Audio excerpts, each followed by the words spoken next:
Bismillahirrahmanirrahim. In the name of Allah, the most beneficent, the most merciful. Dear learning community, आज के नए topic के साथ नई वीडियो के साथ हाजिर खिदमत आपकी अपनी इंस्ट्रक्टर ज़रीना फराज और प्लेटफॉर्म है सी स्पोकन इंग्लिश एकेडमी, जो कि प्रोजेक्ट है पेंस नोवेल एजुकेशिया का। इस टॉपिक पे हमें बहुत सारी रिक्वेस्ट मौसूल हुई थी स्टूडेंट्स की तरफ से, टीचर्स की तरफ से, how to teach and how should we learn. तो सोचा कि ये बड़ा इंपॉर्टेंट टॉपिक है and it's the base of every knowledge, like when you are planning to proceed with English language learning. तो ऐसा है कि बहुत बेसिक नॉलेज होता है before you go for tenses और एनीथिंग। एटलीस्ट आपको वर्ड्स का नॉलेज होना चाहिए, तभी आप उनको प्रॉपर अरेंजमेंट में, प्रॉपर जगहों पे पुट कर सकेंगे, आइडेंटिफाई कर सकेंगे, उनके साथ अपने ताल्लुकात अच्छे बना सकेंगे। आप ये देख लें, अपने इर्द गिर्द मौजूद लोगों को देखें जिनको आप अच्छे से जानते होते हैं, उनके साथ ताल्लुकात भी फिर आपके डेवलप होते चले जाते हैं। Same goes with the words, the same goes with the words also. इनके साथ भी थोड़ी जान पहचान बनाएंगे, थोड़ी दोस्ती बनाएंगे तो ये आपको तंग नहीं करेंगे। चलें जी, आगे चलते हैं। एक क्विक टिप देती जाती हूँ for better learning and to develop to train your minds to retain whatever the mind learns. ऐसा है कि जब भी आप किसी वीडियो को देखने के लिए बैठें या in the classroom wherever you are, तो ये किया करें कि अपने सामने एक KWL चार्ट ड्रा कर लिया करें। KWL चार्ट 3 कॉलम चार्ट है, जिसमें K is for know, like what I know about the topic, then W is for what I want to know about the topic and L is for what I learn from the topic. So ये 3 आपके columns होंगे। 3 column chart है। इस तरह के organisers को graphic organizers कहते हैं। They are a great support when it comes to increase the retention rate whenever you are learning something. आगे चलते हैं। Parts of speech, why do we need parts of speech? Question ये है कि parts of speech को हमें करवाया ही क्यों जाता है।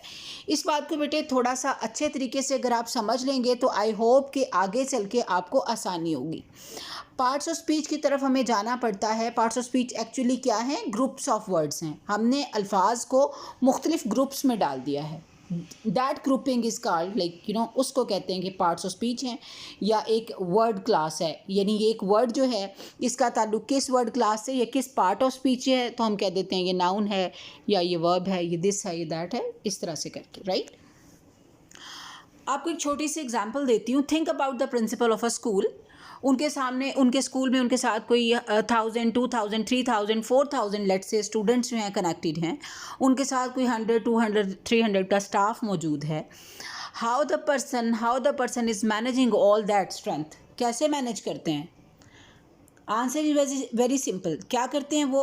उन्होंने ग्रुपिंग कर दी हुई है, उन्होंने क्लासीफाई कर दिया हुआ है। डिफरेंट एज लेवल्स को, डिफरेंट प्रोफिशेंसी लेवल्स को ग्रुप्स में डाल दिया है। अब हर ग्रुप के साथ एक जो है अडल्ट इंस्ट्रक्टर है। इस तरह से करके ग्रुपिंग करके वो चीज़ों को अच्छे तरीके से मैनेज कर रहे हैं and they don't get confused about. उनको पता है ये ग्रेड 4 का बच्चा है, इसको फ़लाँ क्लास में बिठाना है और फ़लाँ टीचर ने इसको अटेंड करना है, थिंग्स लाइक दैट। इतने बजे इस बच्चे ने क्लास में जाना है और इतने बजे बाहर आना है। इस क्लास में आने वाले बच्चे का यूनिफॉर्म ये है। तमाम चीज़ें उस क्लासिफिकेशन के बाद ऑर्गेनाइज होती हैं। इस क्लास ने ये असाइनमेंट करनी है, ये वाला जो ग्रुप ऑफ स्टूडेंट्स है इनका इतने बजे क्लास टाइम स्टार्ट होता है, इतने बजे ऑफ होता है। आप ये देखें, वो एक क्लासिफिकेशन जो है, classification of different students into different groups क्या करती है? एक एडमिनिस्ट्रेटर के लिए, एक स्कूल प्रिंसिपल के लिए, एक हेड के लिए तमाम चीज़ों को मैनेज करना आसान बना देती है। Same goes with the hospitals. देखें ज़रा, हॉस्पिटल्स कैसे ऑर्गेनाइज होते हैं। वहाँ पे भी डिफरेंट डिपार्टमेंट्स होते हैं। आप हॉस्पिटल जाते हैं, आपको जो भी इशू है, you have to visit to the related department. ये नहीं है कि आप मेन लॉबी में चले गए और वहाँ पे सारा जो है सब देखें। अगर डिपार्टमेंट्स ना हो, अगर क्लासिफिकेशन ना हो, अगर ग्रुप्स में ना डिवीज़न की गई हो, तो क्या हो, like it will be looking like a hello. कुछ भी समझ में नहीं आ रहा होगा, किसी को कुछ समझ नहीं आ रहा होगा कि हो क्या रहा है। The same goes with the words also. हमारे देखने में, हमारी नज़रों के सामने से बहुत सारे लफ्ज़ गुजरते हैं।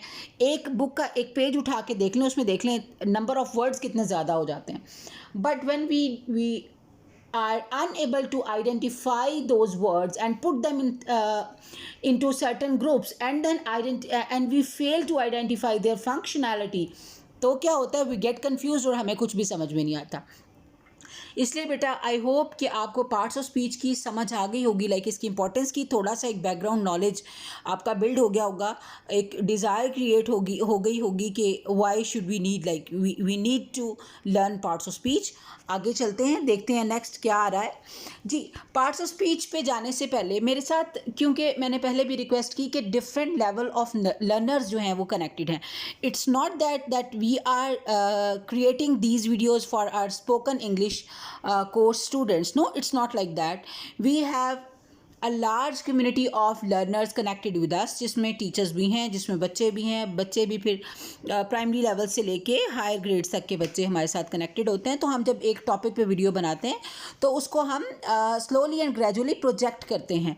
आपको जहाँ पे बात लगे कि यहाँ से काम की बात नहीं है, आप वीडियो को थोड़ा सा आगे करके देख लीजिए अगर आपको लगे। So I have to start from the grass root level, बिल्कुल नीचे से शुरू करूँगी ताकि एक आपका इंटरेस्ट डेवलप हो जाए, आपको चीज़ें समझ में आ जाएं और मिसिंग लिंक्स ना हों जी। वर्ड्स, जब हम पार्ट्स ऑफ स्पीच की बात करते हैं तो actually we are talking about the words. लफ्ज़ होते हैं जिनको हमने ग्रुप्स में डालना और फिर उनकी फंक्शनैलिटी को समझना होता है, उनको नेम करना होता है, क्लासीफाई करना होता है। But what comes before the words are the letters. किसी भी ज़ुबान में लफ्ज़ों से पहले जो चीज़ आती है वो लेटर्स होते हैं, जिनको हम उर्दू में हरूफ कहते हैं।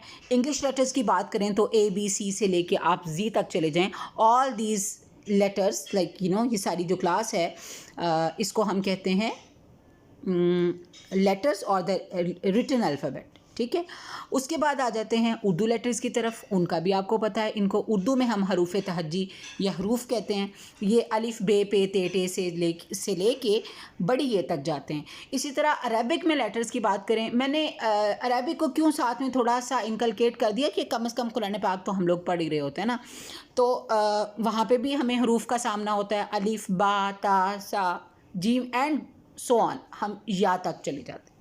तो ये सारे के सारे लेटर्स हैं। क्या होते हैं एक्चुअली लेटर्स? स्मॉलेस्ट यूनिट होते हैं किसी भी रिटन लैंग्वेज का, स्मॉलेस्ट यूनिट होते हैं जो कि फिर साथ मिल के वर्ड्स बनाते हैं। आगे आ जाते हैं, कॉम्बिनेशन ऑफ लेटर्स जो हैं वो क्या बनाते हैं? वर्ड्स बनाते हैं। वर्ड्स क्या है? A single distinct meaningful element of speech और राइटिंग। ठीक है, इंग्लिश वर्ड्स में कौन कौन सी एग्जांपल्स चंद एक मैंने डाली हैं। You know the examples very well, आपको पता है कि वर्ड्स कौन कौन से होते हैं। There are a lot. आप अपनी बुक उठा के देखें, फिंगर स्पेसिस के साथ अलग अलग हुए जितने भी आपको चीज़ें नज़र आ रही हैं वो सारे के सारे वर्ड्स हैं, सारे के सारे वर्ड्स हैं।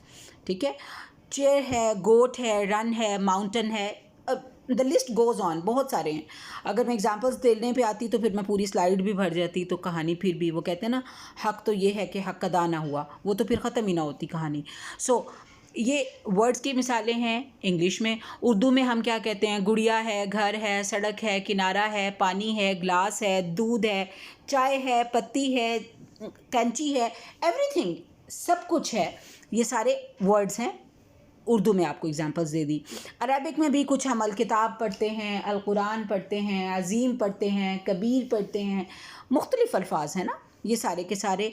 अनहार पढ़ते हैं, ये सारे के सारे अल्फाज हैं किसके? अरबिक के। ठीक हो गया। हमने किया लेटर्स को, we started just from the grass root level. हमने बिल्कुल नीचे से, ज़मीन से इस टॉपिक को पकड़ा है।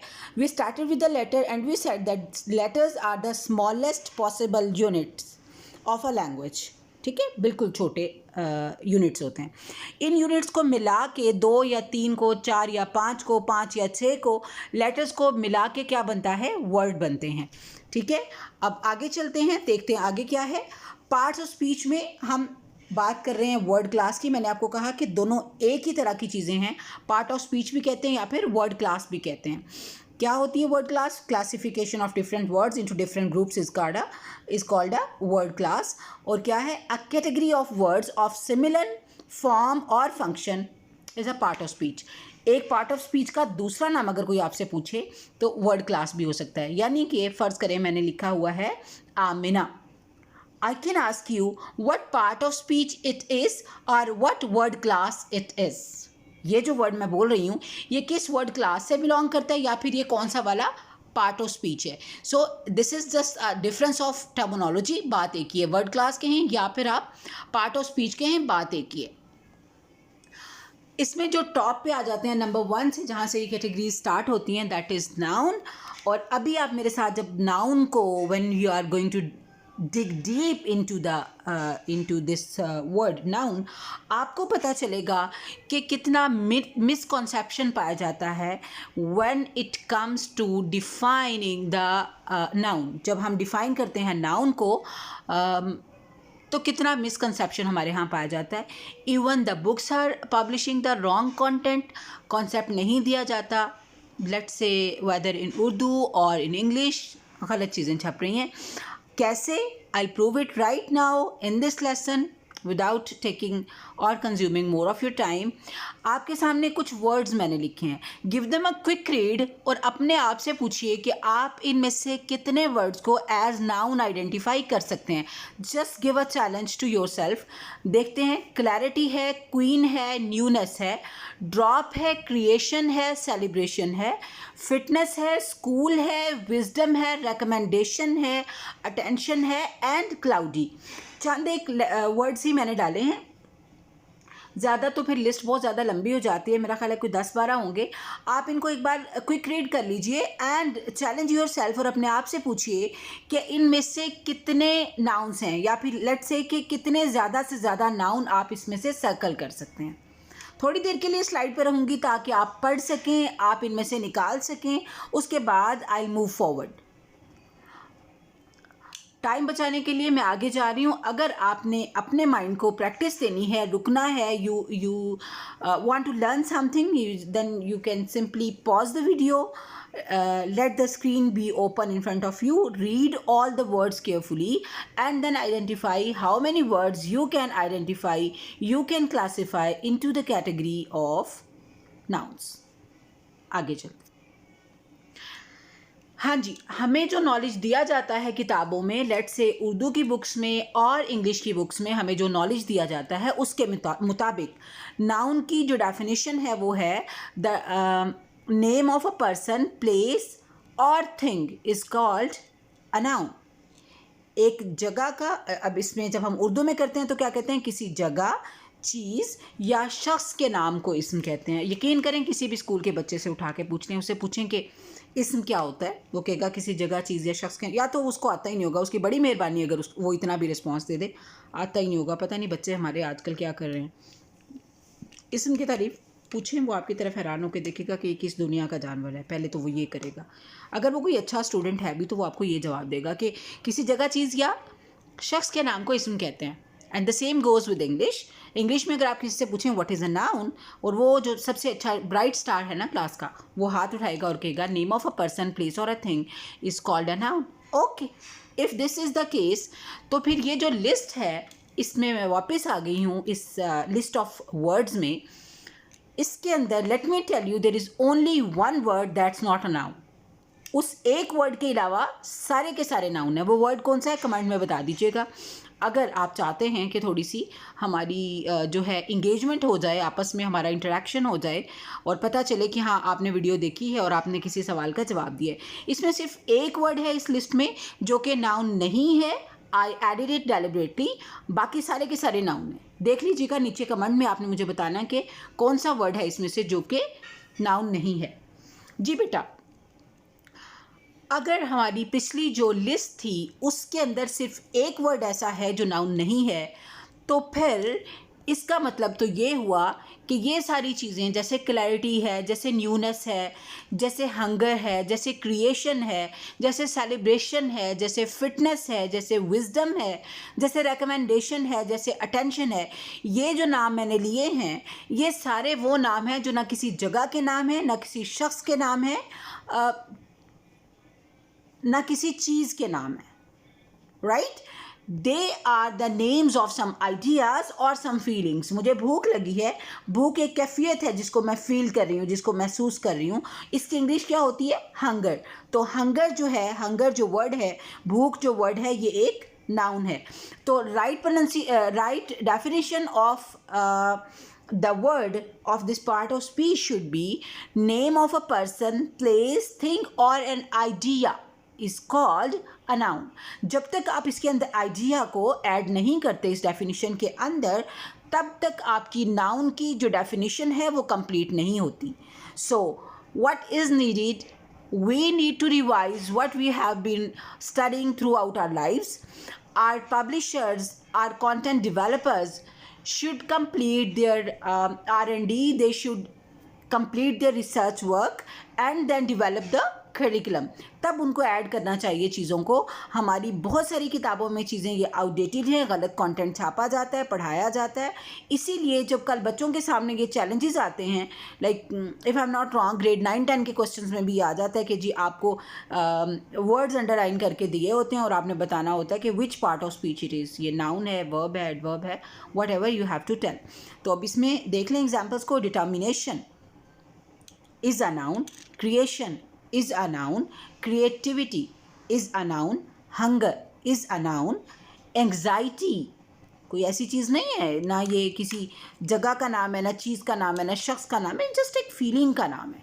So anxiety is a noun. Crop आप बताएंगे नाउन है कि नहीं. न्यूनेस नाम है. बर्डन नाम है. ड्रॉप आप बताएंगे नाम है कि नहीं. वैसे मैं एक सेंटेंस बोल रही हूँ just to trick your mind. I am using drop in a sentence that is she drop the glass. ठीक है, अब आपने बताना है कि ड्रॉप वर्ड जो है ये नाउन है या नहीं है. It's a tricky question.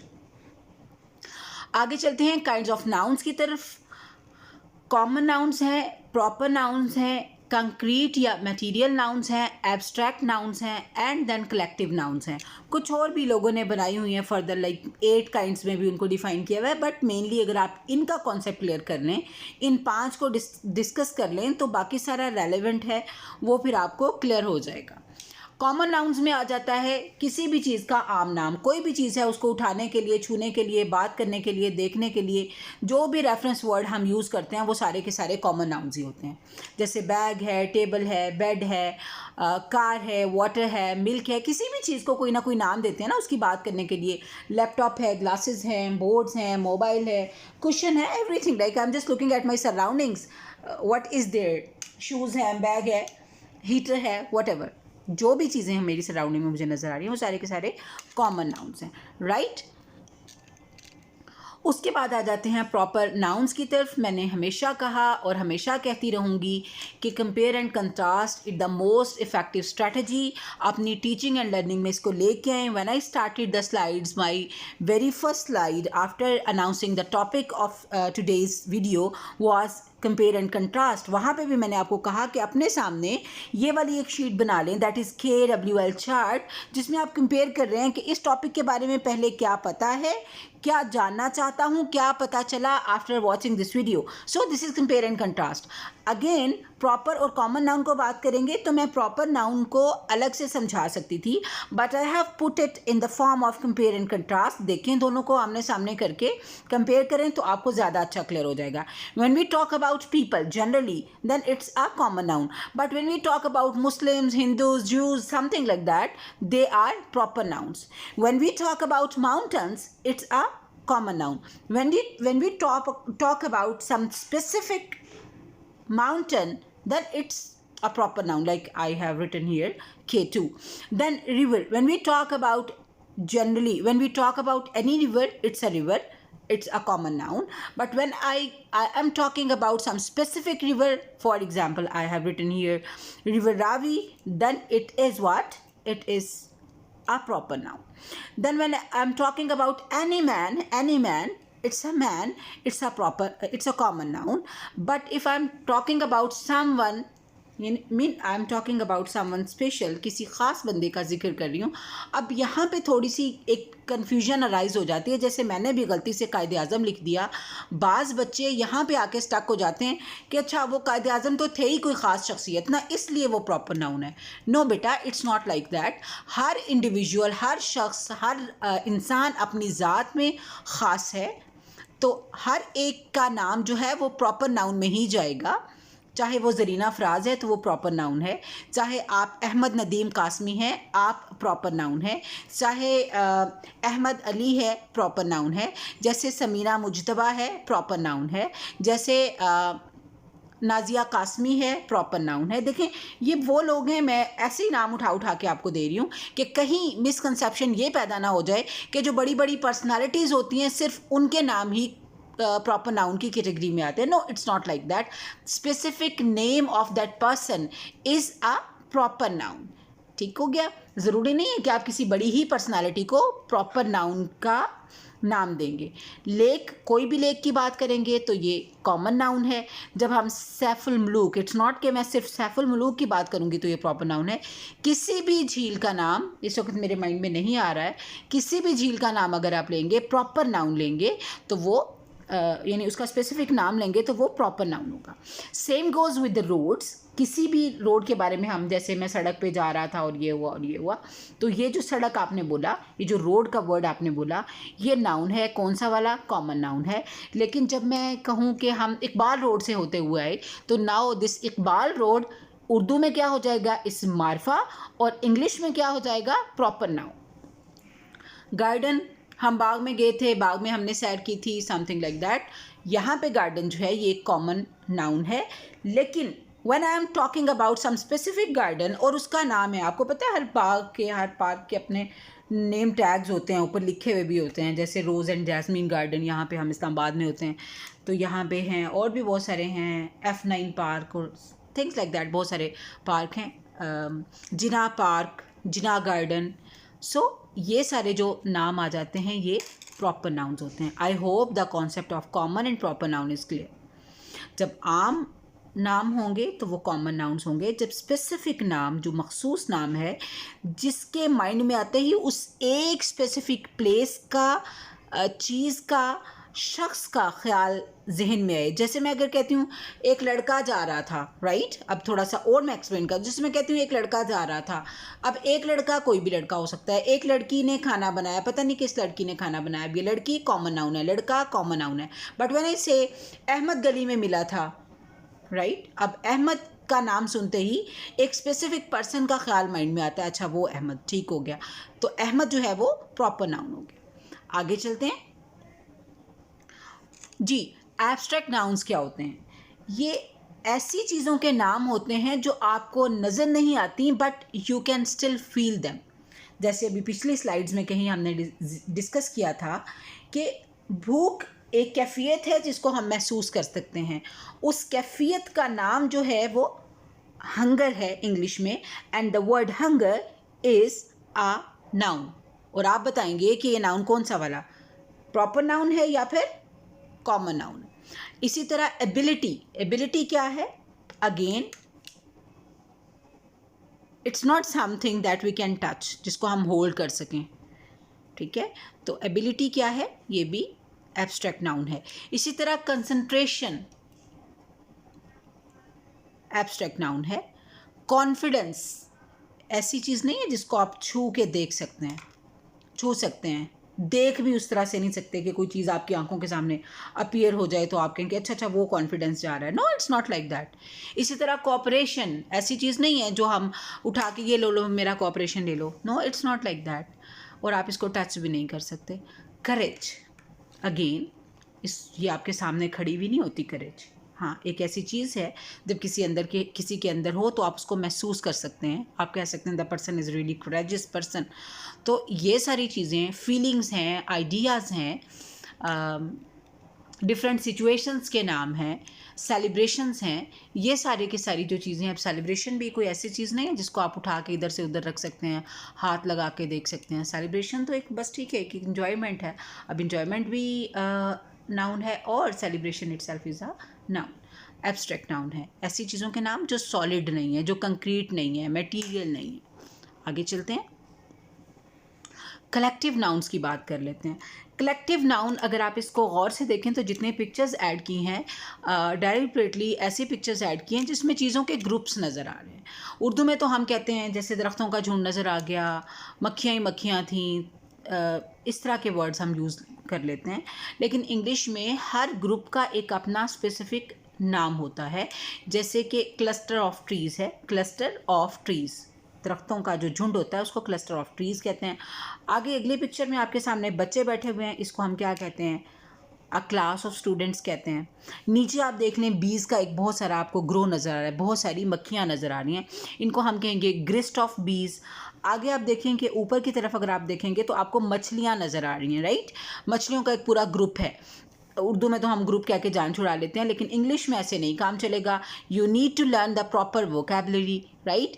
अब जो मछलियों का जो ग्रुप होगा उसको हम कहेंगे स्कूल ऑफ फिश, ठीक है। इसी तरह नीचे आ जाएं, आपको नज़र आ रहे हैं ढेर सारे पैंडास, और उनको हम कहेंगे embarrassment, that's funny, really that's funny, embarrassment of pandas.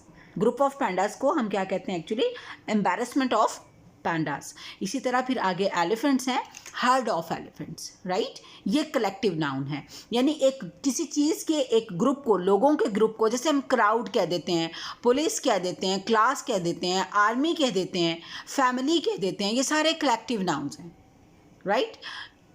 इसी तरह से अब ये सारे जो मैंने आपको ग्रुप्स के नाम बताए, ये सारे के सारे कलेक्टिव नाउन्स हैं। और जब कलेक्टिव नाउन यूज़ होता है तो फिर हम उसको प्लूरल में कंसिडर नहीं करते, right. A cluster of trees was there, हम ये नहीं कहेंगे a cluster of trees were there, हम ये नहीं कह सकते। Cluster of trees were there नहीं कह सकते। वैसे तो ट्रीज को देखेंगे, अगर सिर्फ ट्रीज को लें तो ये प्लूरल है और the plural should take word, लेकिन हमने इस ट्रीज को नहीं देखना, बल्कि पीछे जाएंगे, क्लस्टर की बात हो रही है, दरख्तों का एक grow, it will be taken as a single noun, not the plural one. ठीक हो गया, आगे चलते हैं। आगे है, ये टॉपिक अभी हमारा ख़त्म नहीं हुआ, हमने पहले पहचानना है, फिर देखना है कि इसका फंक्शन क्या है, करता क्या है। ये कोई भी चीज़, कोई भी वर्ड जो है, उसके बारे में दो बातें इंपॉर्टेंट है। एक तो पहले उसको पहचानना, आप इतने एक्सपर्ट हो जाएं कि एक पूरा पैराग्राफ आपके सामने लिखा हो तो आप आराम से बैठ के टिक टिक टिक टिक कर दें कि ऑल दीज आर नाउन्स। अगली बात सोचने की ये होती है कि what these nouns are doing in the sentence, they are functioning as what, ये सब्जेक्ट हैं, ये ऑब्जेक्ट हैं, ये इनडायरेक्ट ऑब्जेक्ट हैं, ये अपोजिटिव्स हैं, ये क्या हैं। ये थोड़ा सा एक्सटेंसिव नॉलेज है, मैंने जानबूझ के ये किया कि इस वीडियो को यहाँ पे स्टॉप कर दिया। नाउन्स पे जो अगली वीडियो आएगी that is going to be about the functions of a noun in a sentence, थोड़ा सा कॉम्प्लिकेटेड है, और वो वीडियो स्पेशली थोड़े से एडवांस लर्नर्स के लिए होगी। जो देखना चाहेंगे उसको देख लेंगे, जो स्किप करना चाहेंगे वो स्किप कर देंगे। Basic knowledge of the nouns that should be clear to every student was this that we discussed here in this video. अगली वीडियो आएगी फंक्शंस ऑफ नाउन्स पे, जानबूझ के डेलिबरेटली ऑन पर्पज़ उसको इससे हटाया गया है ताकि ऐसा ना हो कि बच्चे माइंड पे इस चीज़ को बर्डन महसूस करें और कि ये तो बड़ी हार्ड है, हमें तो समझ ही नहीं आ रही। सो जो हार्ड वन है वो अपकमिंग वीडियो है। This was the basic knowledge and this one was very important, whether you are an advance learner, whether you are at the basic level, whether you are at the intermediate level, whatever your level is, right. Thank you very much for being the wonderful audience. You were watching this video from C platform with your very own instructor Zarina Fraz. C is a project of Pans Novel Educatia. पिछली video में मैंने आपको एक बात बताई थी कि content on demand की एक सीरीज़ हमने स्टार्ट की है। जैसे ये वाली वीडियो थी, ये कंटेंट ऑन डिमांड नहीं थी, ये तो जनरल हमारे पास स्टूडेंट्स बच्चे जब बात कर देते हैं कि जी ये इस टॉपिक पे वीडियो बन जाए तो वो अलग बात है। कंटेंट एंड ऑन डिमांड का मतलब ये होता है कि आप प्रॉपरली हमें रीच आउट करते हैं और हमें रिक्वेस्ट भेजते हैं कि इस टॉपिक पर वीडियो बना दें, वो अलग चीज़ है। You can reach us out via company website, that is www.pansinternational.edu.pk। जब आप वेबसाइट पे जाएंगे तो सामने ही आपको चैट नज़र आएगी, how can I help you. When you click on that chat, it's going to direct you to the company WhatsApp. Simply send them a message that we need a new video on this topic and your request or demand is going to be entertained as early as possible. Thank you so much. अपना बहुत सारा ख्याल रखिएगा, अपनी learning पे, अपनी grooming पे, अपनी ग्रोथ पे, अपनी डेवलपमेंट पे काम करते रहिएगा, cause this is the only key that can take you from nowhere to somewhere. Allah Hafiz, take care.